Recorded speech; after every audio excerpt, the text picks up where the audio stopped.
Welcome, everyone, to Adjacent with Jace, the tabletop interview review show for Adventures in Athoria from the Black Tower Stories. I am your host, Jace, and with me tonight is the monastic man of martial arts mastery. Take a stern look starboard as for this star aboard. Taking a bow as we start this aft party, it's Zen Ari. I hate you. Take a take a view starboard. Oh my god. Hey, I gotta try some stuff, so. No, it's good. I had to take a view to the right because starboard goes to the right.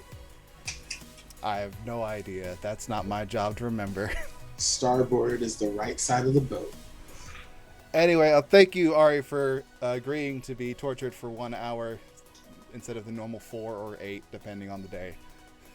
Yeah, some people are into being tortured for a long period of time. I'm starting to venture into that realm, I guess. Those are the kind of people that wear like creepy masks all the time and just stare into the distance. Or just stare at people that are laying down in a bed for 4 hours. You put a bell on that guy.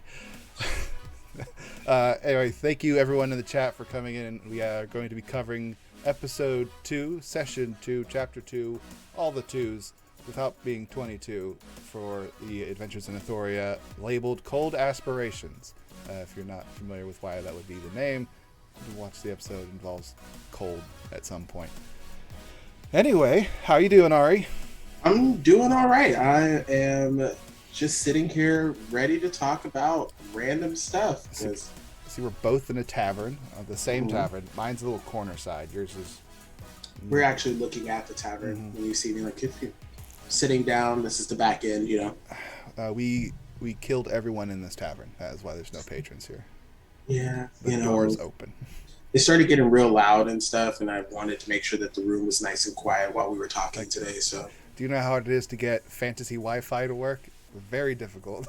Incredibly difficult. Anyway, let's start off right off the bat with a good old-fashioned question, because we're supposed to do that here, apparently. But it's very similar to the last one that I started with Eric. But how do you think these first sessions went so far? I think that they are going well. It's always interesting to get a new dynamic and a new group together to kind of figure out how everybody's going to work and talk and what they're going to say or what they're going to do. We do have a very interesting mix of people this round and this time. So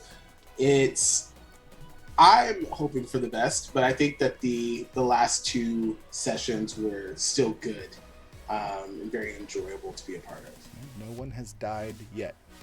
Very close. Very close. We'll get into some of that information later on as well. 2 occasions. Seems to be a habit. You know what? We're prone to danger is what I'm starting to find out. We're just hanging out in a town, doing nothing, nearly dying. Well, that was a pretty softball question for you. I didn't want to give you a hard one. Okay. I mean, I'm ready for the hard-hitting questions. I'm going to start ramping it up now. How does it feel to be playing a class that isn't exactly well known for staying alive very long in Eric Run games? This is coming from someone playing a barbarian, also in that same category. You know what? I said to myself, Sean, you're going to need a challenge. And Eric has a tendency to... All right, whatever you want to call me, it's fine. Eric has a tendency to target certain types of players and certain types of classes. And I haven't played a monk since 3.5, and it was about time to revamp it and bring it back up. So I knew what I was getting myself into, but I will definitely say I'm incredibly nervous. But I'm not as nervous as you as a barbarian, because your stats right now, your statistics right now are way worse than any monk that I've had. Excuse me, I believe I have a higher AC and almost twice as many hit points as you. I'm not talking about your physical stats. I'm talking about the likelihood that you are to die in an Eric campaign. That's true. The barbarian is a target, although we are both melee characters, so yeah. Eric's going to have to pick and choose which one of us he's going to target the most. That's fair. Or he'll just put a bunch of them against us, like 19 Sahagin, and just do whatever he wants. Let's not talk about Sahagin right now. Bitter memories. Into them again. You know what? Have you seen the Archipelago? Have you Uh, seen that we're literally in a set of islands at all points in time, no matter where we are? I feel like a Sahagan ambush is going to be very likely. I want to get like a mermaid ambush, just a regular one. They just come and say hi, sing a song about everything's better under the sea or something, and then they leave. Yeah, I would sing the song, but I think we would get striked immediately. So I'm going to avoid that. Uh, but my fear is that he twists that and just turns them into a whole bunch of sirens, and that might not be fun at all either. Which brings us to one of our stats. There was a song sang by Gorbeck again this last episode. It was a John Bon Jovi parody of, I don't remember, Steel Horse I Ride or something. Living on a Prayer? No. Is that it? No, that's not it. I don't know. Oh, I should know this. I feel really bad. I'm not gonna sing it either. Wanted. Yes. Possibly. Thank you. I caught that. I got there, but I said it at the same time that you said it, so I'm not looking at the chat. Just throwing it out there. We will award no points because that was a stat. Wait, this is a game of points. Like we get points for answering questions correctly. Everything is point based, and points will be awarded, and you will get your total at the end of the game show, where you'll be rewarded with a mystery prize. I feel even more competitive right now. So let's you have to be Eric's number, which is a mystery because I didn't write it down. Oh, okay, so I'm setting the precedent here, and I've already missed one. Yes. Horrible. Okay. Yes, you missed a stat. Missed a stat. Okay, let's keep going. I'm cool for that. Gorbeck, by the way, singing subpar, but the energy behind the singing is immaculate. He brings the energy. That's important. It's definitely brings the energy. It's not the talent. It's the bravado. I don't know. Well, but we did learn that Caleb is a fantastic singer. Apparently, he played an instrument. He did not sing. Oh, he didn't sing? I thought he was singing. I felt like, you know what, he's creating this ambiance in the room, and he's playing the lyre. He was playing the lyre. And I feel like if you're going to play, you're going to hum or sing a tune as you go. Like, I don't feel like that he didn't sing a single song. Caleb was also singing. I don't recall. I watched the episode back a few times. I did not see bits of him singing. And if I don't see Omlik singing or Kilmo singing, then I just assume that he's not singing. He's just playing the song. No, I truly think that he was singing periodically throughout the whole performance. We just didn't get a chance to actually enjoy it. That'll live. Be Kilmo's next character, a bard. He's gonna play a bard. And he's gonna actually perform. A bard in Eric's campaign? I don't know.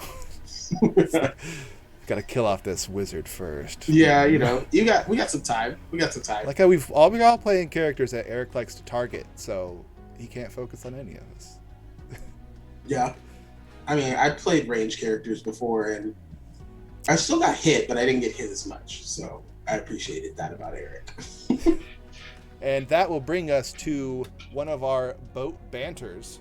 Oh, crap. So, I would like you to name as many parts of a ship as you can. Parts of the ship? Yeah.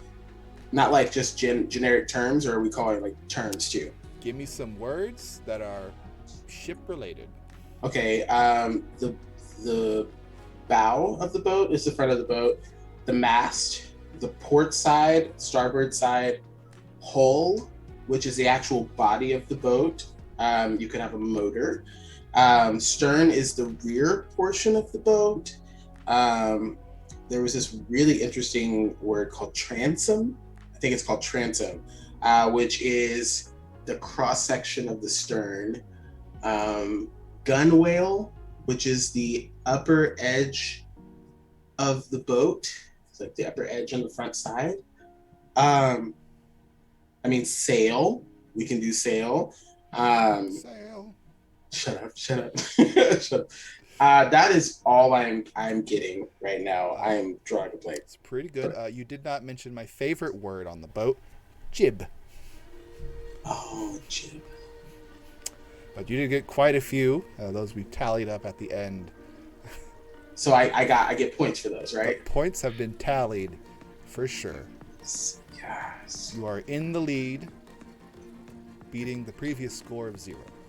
You know, when I have a multi-point question, we try to capitalize on Say this. some words. That's all we just keep saying a stuff. series of tubes. On to a next prepared question. What classes have you played in 5th edition? Which one is your favorite? Because I know we've 3.5 played a lot on the Pathfinder and everything, but let's go into what you've played so far in 5th edition. Okay. Which one have you enjoyed particularly in 5th edition, I'm actually going to look this up because I've created a lot of characters, but played characters is completely different. Look at which ones are in a campaign currently. Yes. So I've played a rogue. I've played a bard. A wizbard. I don't know how you say that. A wizard. A wizard. I have also played just a wizard. I've played a wizlock too, but I count that more of warlock. I've played a cleric. I have played a druid in a one-shot. A divination wizard, halfling divination wizard. And then my monk. And then another one-shot was a half-elf rogue paladin. The Rogadin worshiper, yeah. Sky Daddy. Sky Daddy. Can I get a slayman? Yes. Pamphlet. I had like many pamphlets. There were so many pamphlets that I passed out in that game. I had to use one of them to wipe away tears of crying of how funny a situation showed up. It's like I need this. I need some napkins. My favorite of all of those to play. Right now it's a tie between my bard and my warlock. So the warlock I played in Eric's last campaign, and I grew incredibly attached to that character. But I'm also playing a drunk bard. And like when I say drunk, I mean like not just your stereotypical drunk, like you just kind of constantly see a bard, but like a actual drunk bard that has certain types of roles that they have to meet when they get inebriated, and they get special bonuses and things like that if they if they pass those roles, or they just get knocked out for 4 hours. Which has only happened, not 4 hours, but it's happened. I've been knocked out for at least an hour. Crippling alcoholic is a term you could use for that character. Yeah, some people have demons they have to face, and, he just happens to have a lot of them that involve alcohol. Demons in a Bottle, the Iron Man cover. I will turn to a question from the chat. This is one that was asked before last time with Eric, but it was a popular chat question. Which character are you most looking forward to interacting with? Which I believe is right here. Yeah. Which PC interaction and development are you most looking forward to? I did have that still. Okay. Which character am I actively interested in interacting with more would be Gander, just because he's elusive and doesn't really provide a lot of information about himself, but if he is, he's very pompous about it. And so I feel like that kind of mentality would be interesting to interact with in the long term.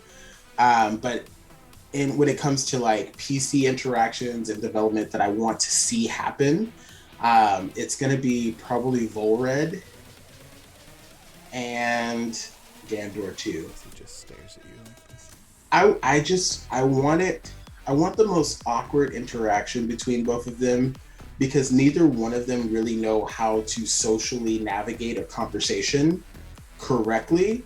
And so just to have that like weird interaction with them and then figure out how they're going to learn to communicate, I really want there to be some situation where those two are stuck together and nobody else is with them, and they have to formulate a way to get out of it. You have to talk your way out of a situation. Something. And it is going to be the worst thing for them, but I think it would be the best character development. Like they have to convince like a farmer or something. So like not someone high standard or like high educated, but like a basic ass farmer. Like, we need to get into your shed so we could like investigate for something. And they're like, Nah. Nah, they're just But not. They just what won't if we figure it out. said please?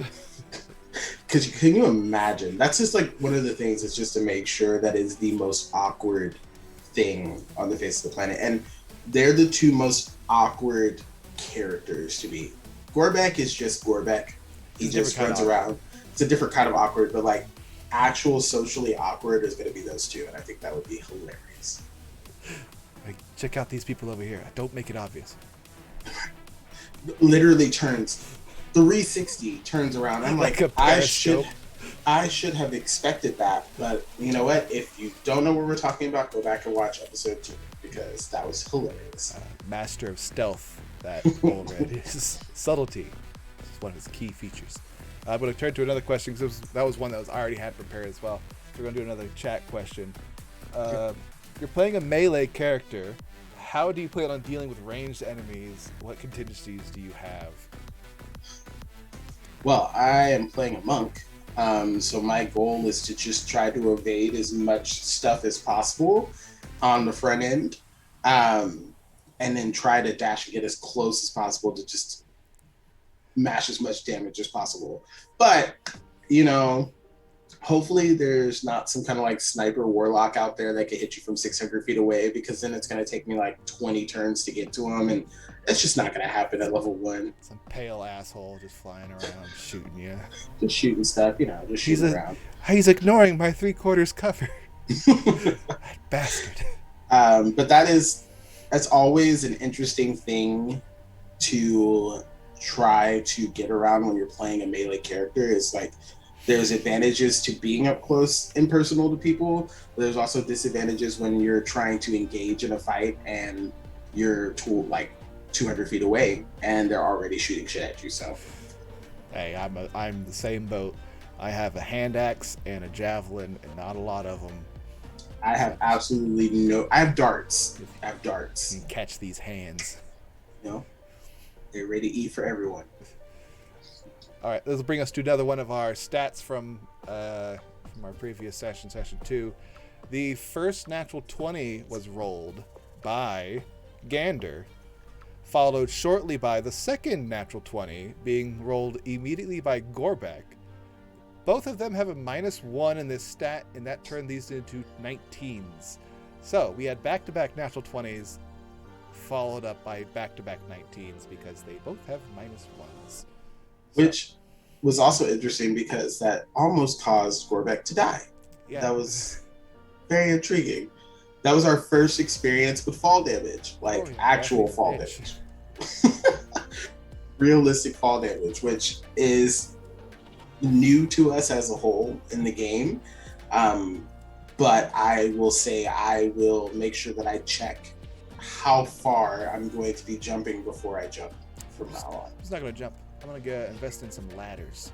Just take I'm a monk. I'll probably climb somewhere, do some crazy acrobatic stuff, and then hope and pray that I have slow fall or something later on down the road. Evade gravity. Evade gravity, yeah, that'd be nice. We got a lot of questions coming in from the chat, so we're going to get another one from them. Keep them coming. Tell me which of your previous characters would best interact with this current group and why. That's a win for both of us, technically. Is that all characters that I've had, or are we just like... They're not being specific, so... A character. I'm gonna say that would interact well with this group, which means like not socially inept at all and can just kind of go with the flow. I'm gonna say Tuki.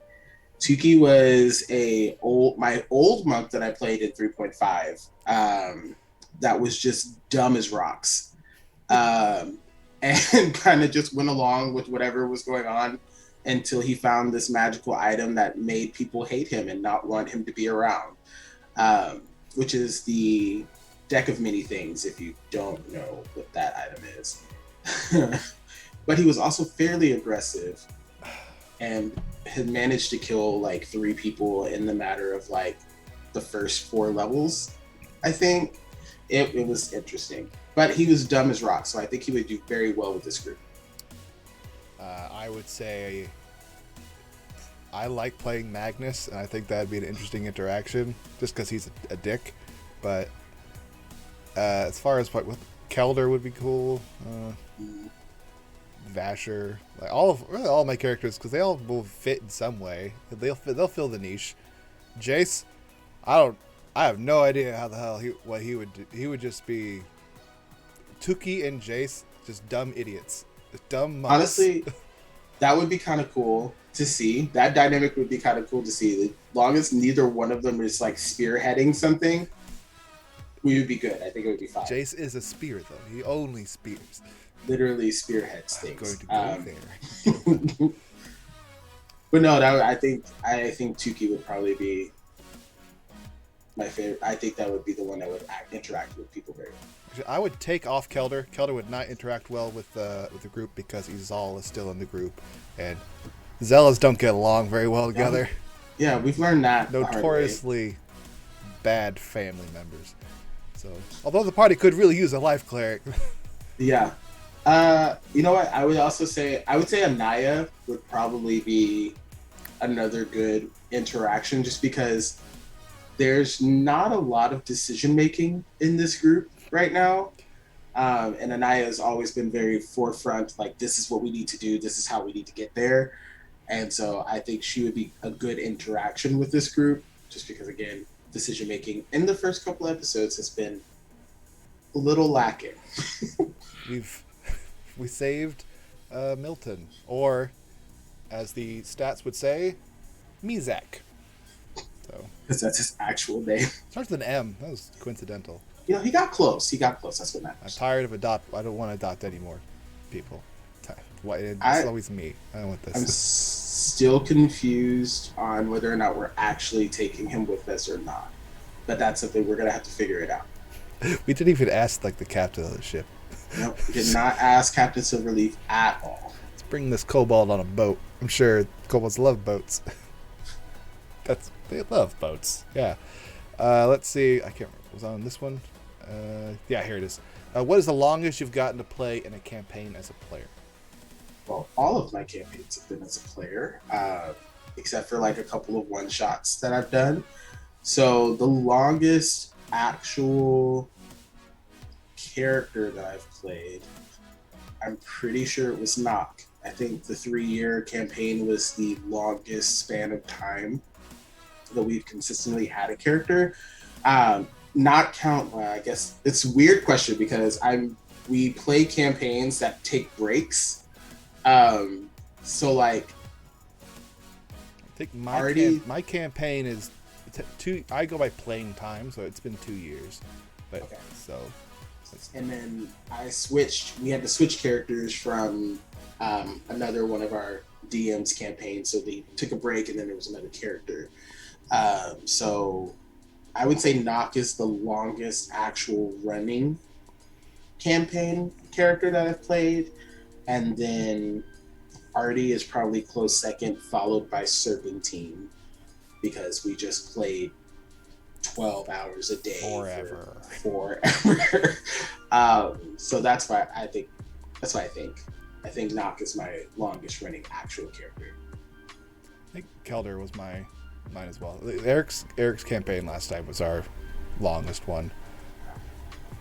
I think Artie will probably surpass that, depending on how long my campaign lasts or how long you can manage to stay alive. That's always the better question, is how long is Artie going to actually stay alive? Is he going to piss somebody off when he's sober?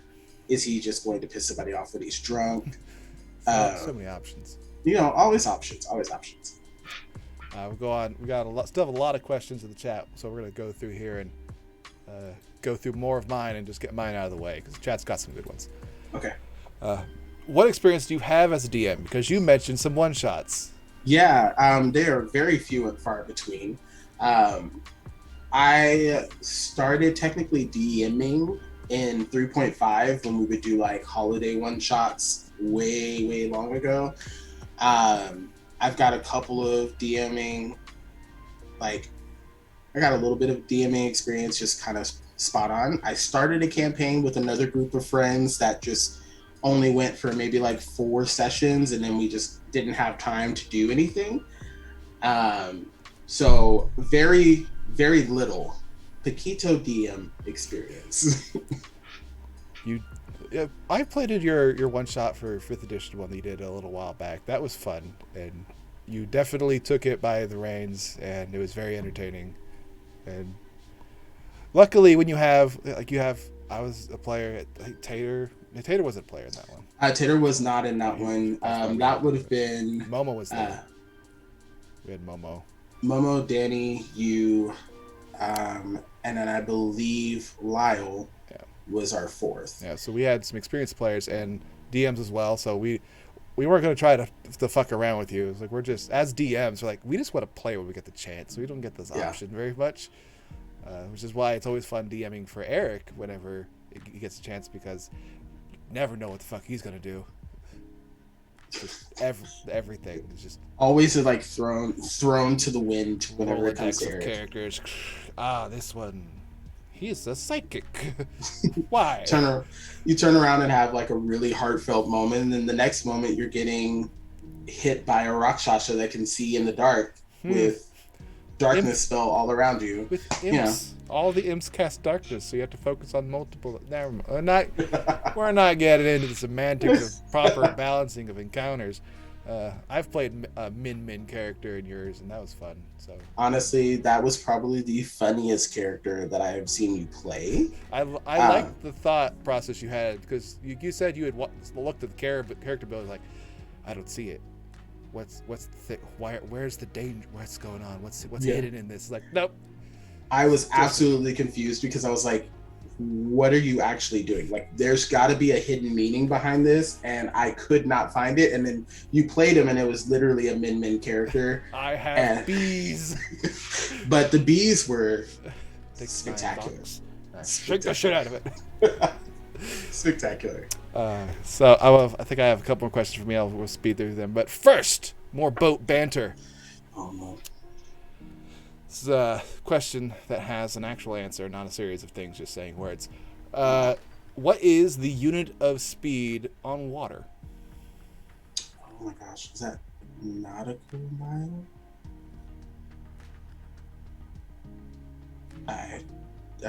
I'm gonna say nautical mile, but I know that's probably not right. That is close enough. It is called a knot, which is short for nautical mile.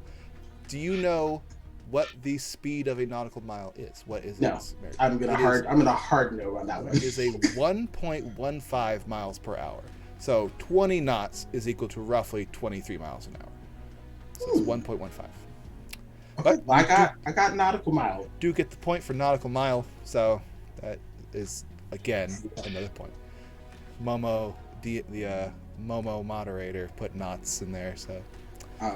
Momo has a wealth of knowledge that is almost entirely useless until you get into these points of conversation.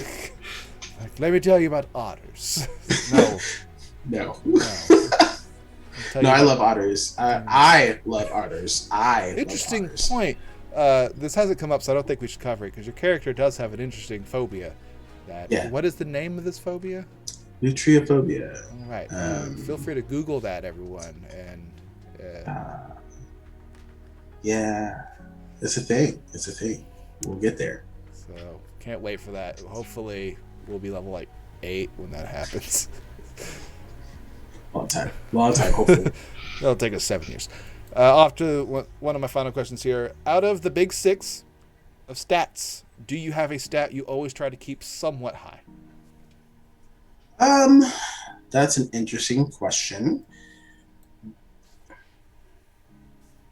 I tend to play a lot of charisma-based characters, and so I always try to have a somewhat normal or high charisma. But when it comes to just like basis of building a character, it's really difficult. I would probably say Dex or Constitution. I'm leaning more towards Dex. Good. Con's always, there's a number 1 rule: never dump Con. You'll regret it immediately. Especially level 1 right now, when you have nothing else to rely on. Rely on that Con. That's But I would say Dex or Con are my top two. But Dex would probably take the lead in that one. Yeah, for me, if I play a Zella character, the Constitution cannot be lower than the second lowest. It has to be at least the second highest. Okay. That's specifically for that family. This Con always has to be high. Everyone else, fuck it. Y'all come from like mountains and all tanky this motherfuckers. Stuff. You'll have to be tanky. We have a tendency to get hit really hard by the DM, so we need hit points. Important. It's also fair. It's also why Hill Dwarf is important. So we will go on to my final question I prepared. Question number 8. Is there any particular magic items you are fond over during your time of playing? Fond of over during your playing. Fond of. Something that I misspelled shit. I will always say the deck of many things, but that's just kind of like my like item. But the one that I grew very attached to when we were playing was called the White Ash Staff. Just because I like saying that, and if you say it really quickly, it just sounds like something else. So, yeah, White Ash Staff. You know, what are you gonna do? Hit me with that White Ash Staff? Yeah, I'm going to hit you with a White Ash Staff. This is a hardwood. It's season. But yeah, that was the item I'm probably the most fond of, followed by a series of daggers that Anaya has. Those were always good too. But the White Ash Staff definitely takes the cake for that. It's always good to have a good set of cooking knives. Yeah. For cutting up cans. So I'm going to go to questions from the chat that have been accumulated in our side chat here. Let's get personal. Let's go with this one. What's one thing you hope you get to do in this campaign? One thing I hope to get to do in this campaign? Survive. That's my only goal. You know, that is always the base level goal right there, is just to survive. You know, like in the spirit of my character, traveling around to multiple locations is going to be kind of like the key thing in my mind. He doesn't like to get tied down or get like stuck in one spot for a long period of time. So I would like to at least touch the islands, like all of the islands. I don't think it's going to happen. And then also helping Volred find whatever it is that he's looking to find. Because I owe him, so I might as well do that. The chat DM making sure that won't ever happen now. On to the next one. Ooh, this is a good one. Do you have a really clear understanding of how you want Arthur to progress, or are you kind of winging it? Okay, so interesting enough. If you don't want to spoil things, it's fine. No, that's fine. Interestingly enough, I created Arthur to be the opposite of Knock. Nice. For those of you who don't know, Knock was very hard pressed, very stringent, very go by the book. There are certain things that have to happen, certain things that can't happen. So Arthur, for me, is my way of breaking away from that.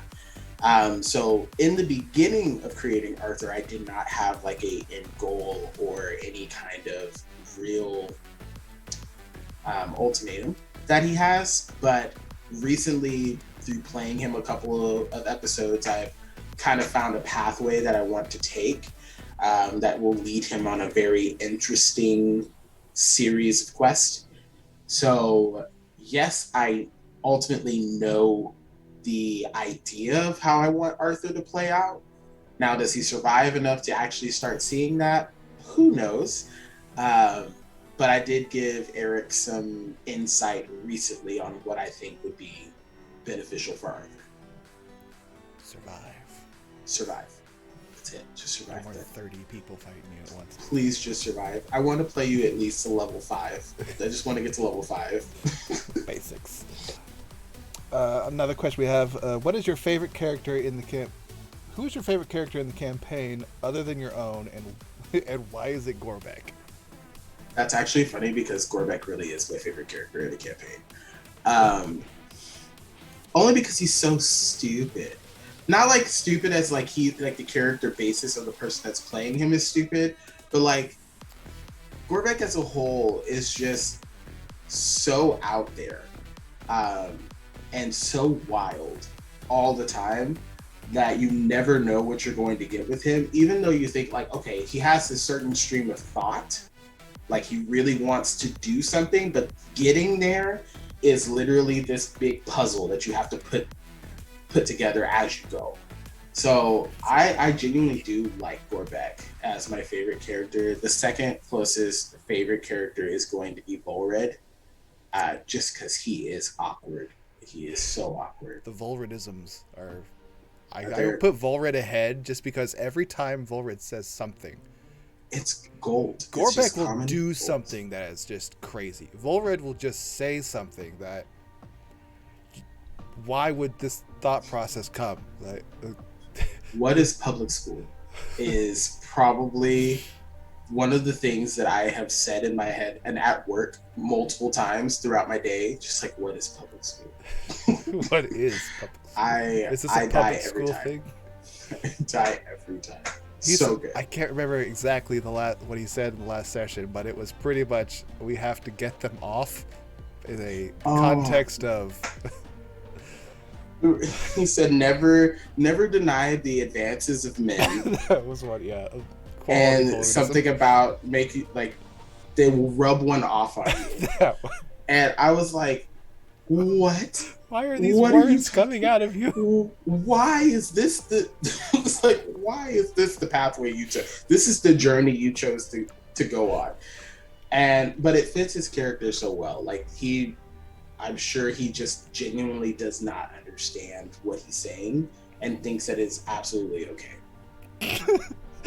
Comment. When you have the ability to spend time with a higher social status, they will rub it off on you. Oh. So good. Ooh. So good. But yeah, Gorbek would probably be my favorite character, and then Volred is a close second. Mine's just swapped. And I hang out with Gander too much to have an opinion on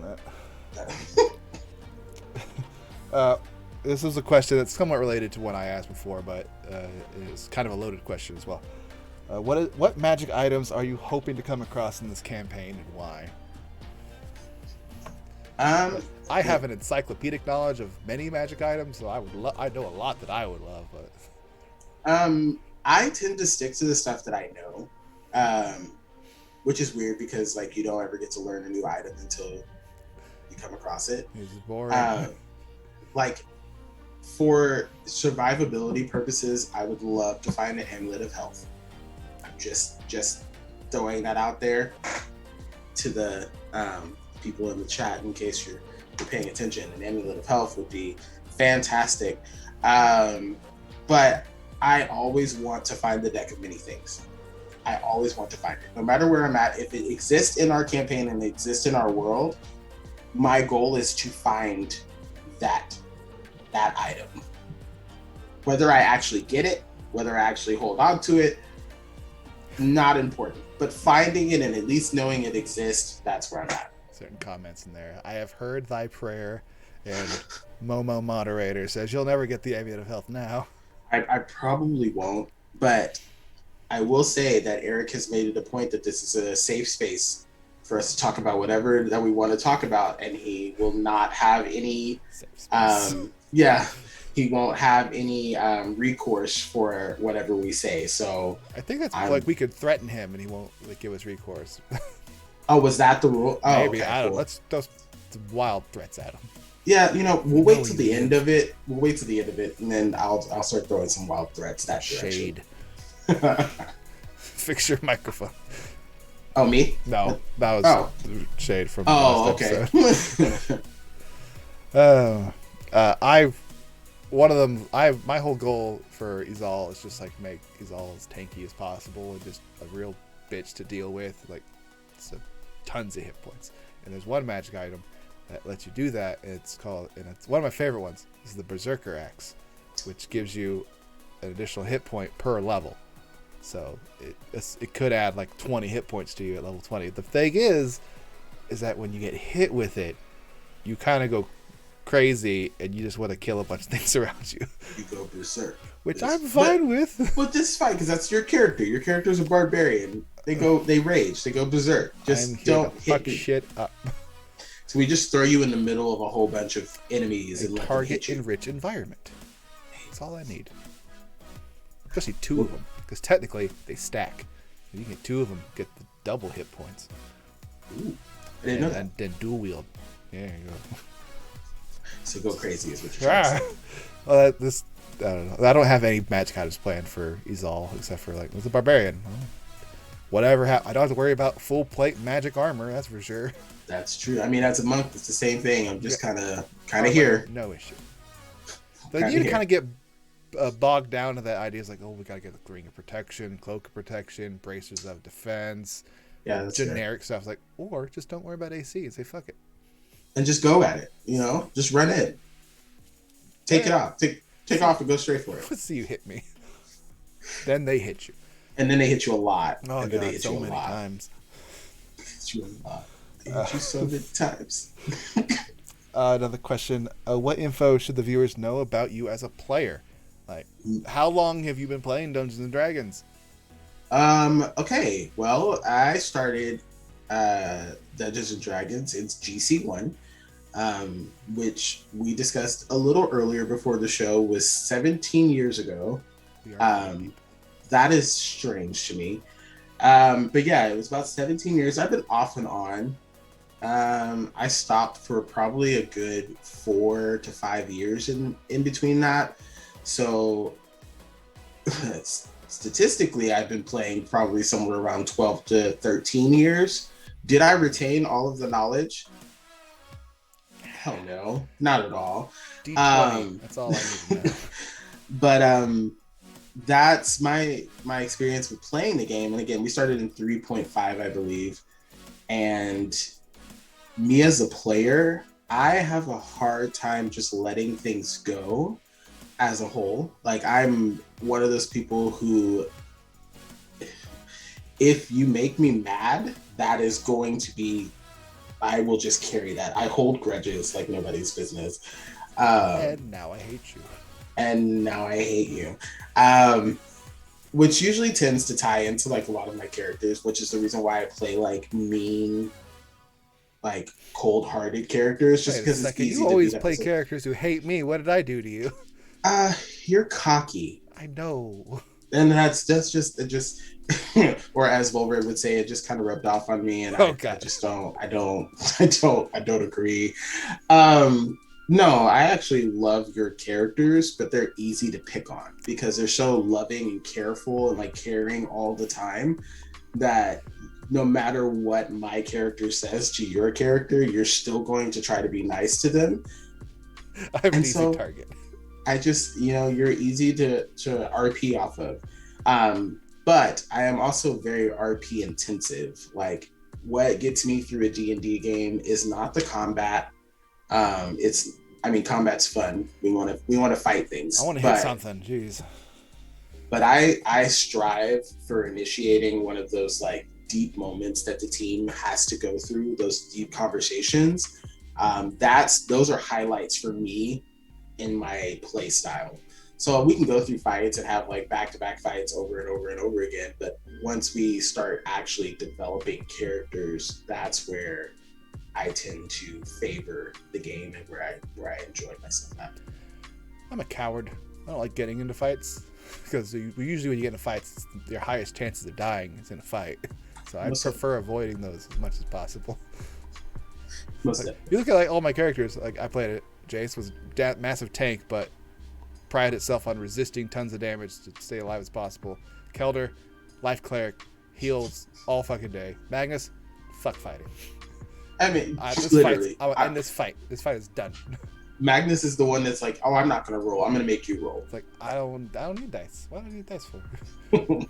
Here, make a dex save as I throw a bead of force at you. Like, the fight's done. Problem solved. That's it. That's the end of it. That's done. It's done. What do you mean we don't get experience? We won. Why are you complaining? I'm right. You've had some really interesting combats and encounters. I am a coward. That's what I am. So I'm playing a barbarian now, where the That's opposite. what you're going to do. You're going to run into fights. This is a I poor mean, we already decision. have it. We filled the coward role with Gander this time, so I think we're good. I'm a coward. I mean, as a player, I'm a coward. So, making the character not be a coward is kind of hard. Yeah, that's fair. That's fair. I'm sorry. I put effort into making a character. I don't want them to die. It's a waste of my time. I get attached and I get sad later. Oh, another question coming in.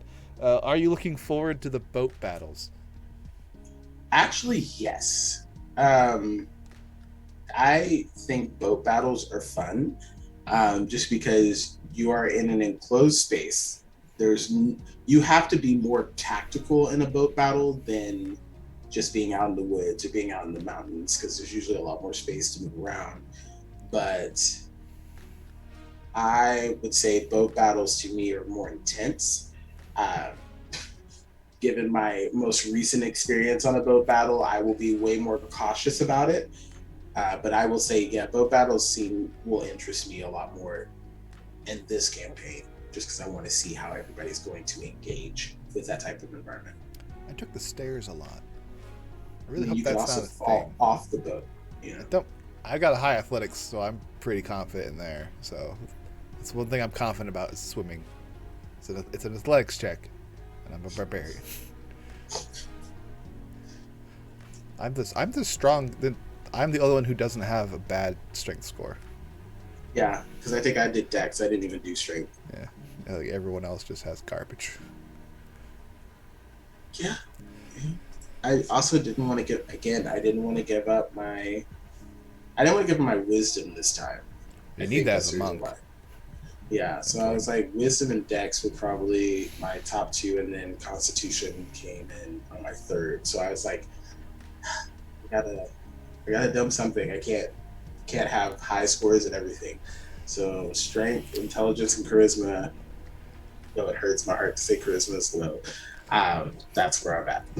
-1 gang right here. That's what.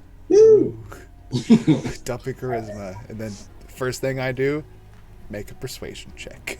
Right? Fuck. Right. I got advantage, which gave me an 8. Solid number. Solid It's eight. round. Solid It's score. round. Turn it sideways, it's infinity. There's a question that wasn't typed up, but it was, which song do you prefer? I'm on a boat or boats and hoes? Wow. I feel my heart is leading me to I'm on a boat, just because T-Pain's in that one too. I prefer. it's such I a think I like that. classic. Such a classic.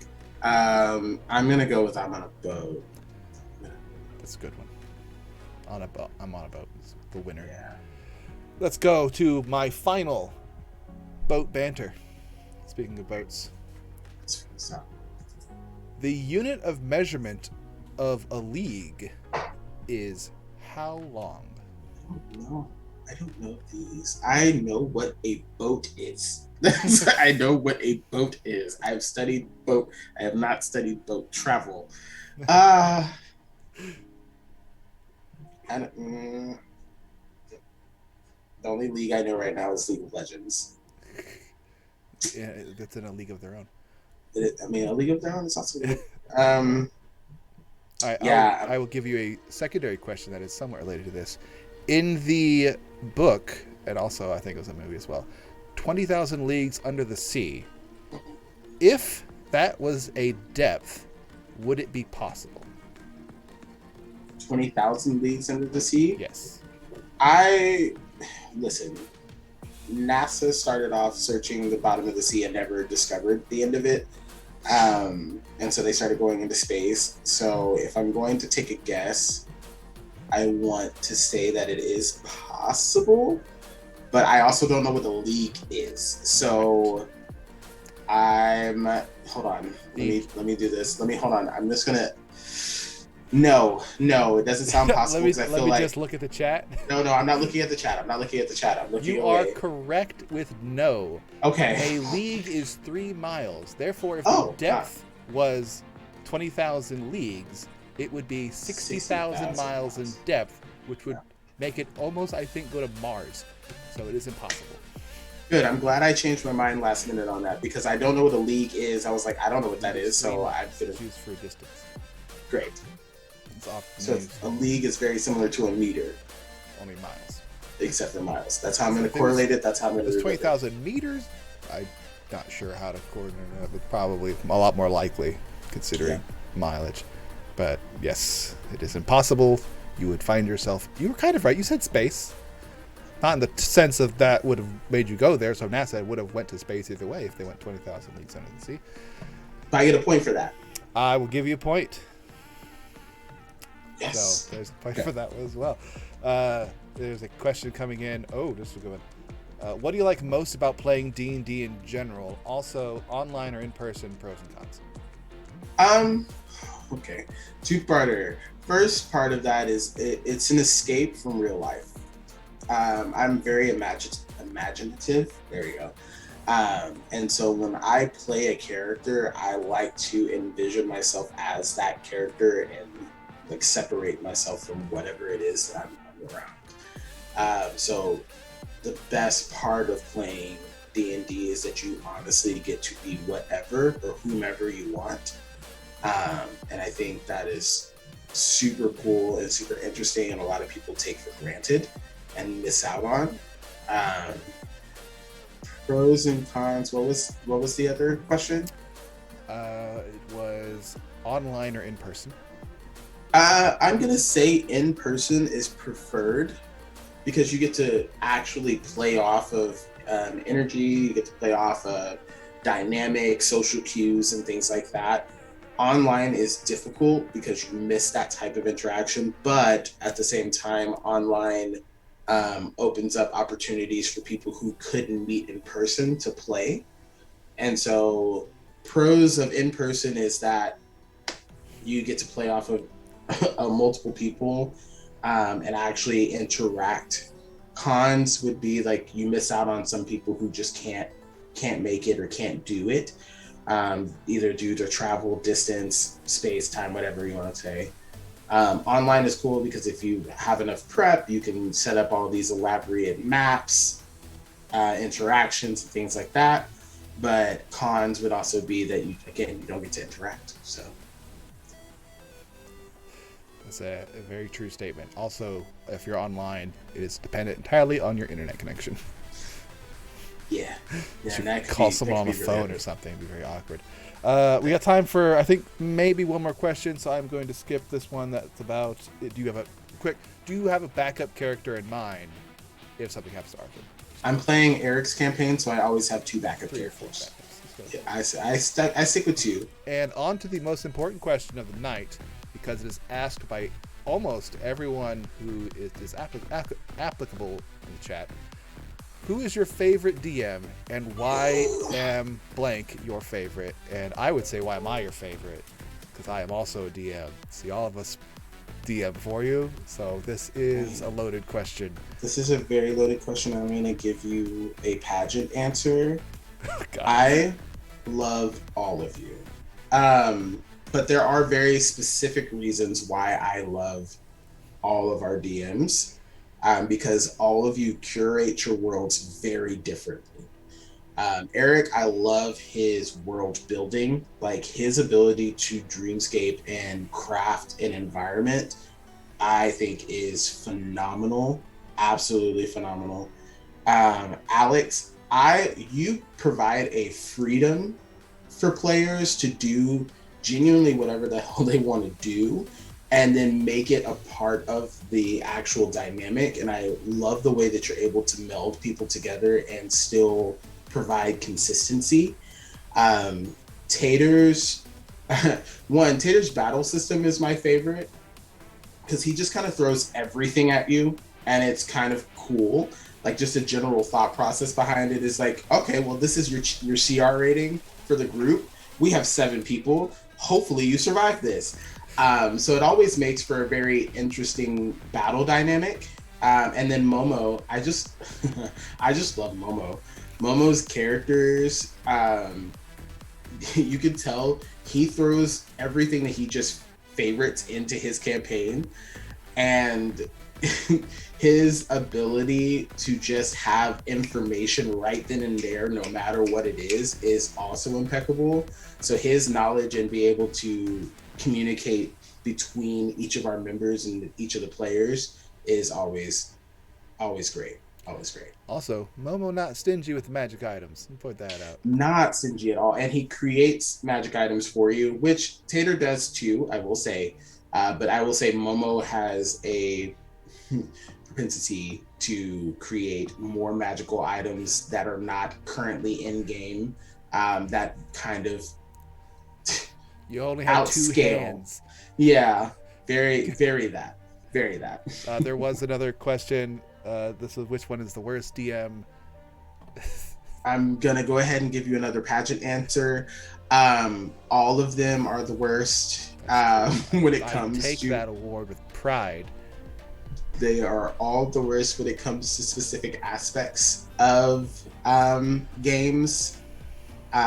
Because again, everybody focuses on different things. I will say the one I have the biggest problem with, I cannot say in this chat because I don't want to get any hate back or heat back. Spicy. It's a safe zone. Yeah, we're not gonna do that. Probably some type of offhand comment about balancing an encounter. You know, and I will say balancing an encounter, even though I'm an RP intensive person, when we run into a very unbalanced encounter, it derails my capability of maintaining peace of mind. So I will say for all of my DMs, let's make sure your encounters are balanced in a way that is mildly survivable. Just even like a slight chance of survival kind of gives me hope.